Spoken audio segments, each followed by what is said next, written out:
Thanks for joining us on News from the States. The First Lady of Niger State, Fatima Bago, has launched the distribution of 10,000 packs of sanitary pads under the Flow with Confidence program by Nigeria's First Lady, Senator Oluremi Tinubu. Each schoolgirl will receive a full year's supply, supporting menstrual hygiene and reducing period poverty. The nationwide initiative, worth over 2.5 billion naira, aims to ensure girls, especially in underserved communities, have access to essential menstrual products. Senior reporter Oluremi Tinubu brings us these details. Period poverty remains a major challenge for many teenage girls, forcing them to miss school during their monthly menstrual cycle. To address this, Nigeria's First Lady, Senator Oluremi Tinubu, is leading a nationwide campaign aimed at helping young girls stay in school while managing their menstrual health with dignity. 2.5 billion naira has been invested in the purchase of reusable sanitary pads for distribution across the country. Niger State has received 10,000 packs, which are now being shared among girls in communities across the state. Flow with confidence, that is the name of the program, Flow with Confidence. A vital menstrual health intervention designed to empower our precious schoolgirls by promoting knowledge, dignity, and confidence through improved menstrual hygiene. This program has been launched in some states across the country, and today it is the turn of Niger State. In today's modern world, no girl should have to miss school because of her inability to afford sanitary products. This is a common act in the life of every girl child that tends to affect her studies.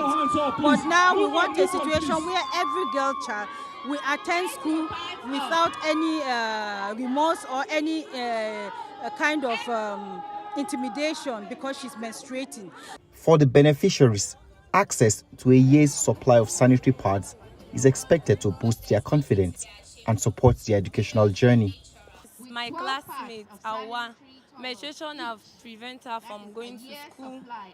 Whenever she's in her messes, her parents will ask her to sit down at home because they don't have that money to buy pads.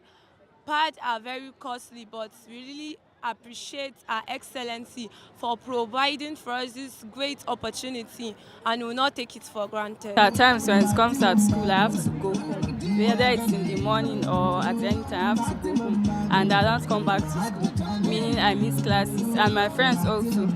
Some of them, that's what happens. Some, they say they didn't come to school because in the morning they had menses and they were having stomach cramps. That's why they were not. It's incredible to know that some girls stay away from school while menstruating.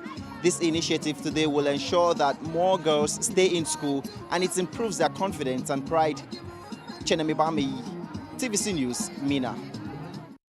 For more on the Flow with Confidence program, senior reporter Oluremi Tinubu joins me from Niger State. Oluremi, you were on the ground for this event. From what you observed, how significant was this launch for the girls and families who turned up? Did it feel like an empowerment program or more of a ceremonial rollout? It was definitely an empowerment program that even me, that does not have to go through this circle, was very proud of, because for the longest of time, there's always been the issue of period poverty. You know, girls that cannot afford basic sanitary pads to have clean and safe menstruation. It's been a challenge for them, and it has kept a lot out of schools. I mean, it's quite unfortunate to know that some of these girls, even from their family level, they can't afford they can't afford sanitary towels, and then they go ahead to use maybe rags and clothes, you know, that have its own implications and lead to some other, maybe sometimes it leads to to diseases, you know, contracting maybe urinary tract infections and even reproductive tract infections. So for the girls, it was a major empowerment for them, having a whole year's worth of sanitary pad. You know, it's definitely going to keep them in schools, you know, while they have their menstrual cycle. Because from research, we heard that quite a number of girls can miss as much as 5 days in a month, you know, during their menstrual cycle. They'll miss from school, which affects their education. But in as much as this is important, other areas that need to be looked at again is provision of adequate infrastructure and facilities. when you go to some of the schools, they don't have wash facilities, they don't have toilets where these girls can easily use maybe or to change their parts or things like that. Some have to go home, some have to take used parts home, some have to even enter nearby bushes just to change. So this is quite a problem, and I think that beyond this, beyond this, beyond this distribution, we could look at some policy issues and systemic ways of addressing issues like this. Right, so government officials said no local government area will be left behind. How realistic does that look in practice, considering transportation, school mapping, and girls in hard-to-reach settlements?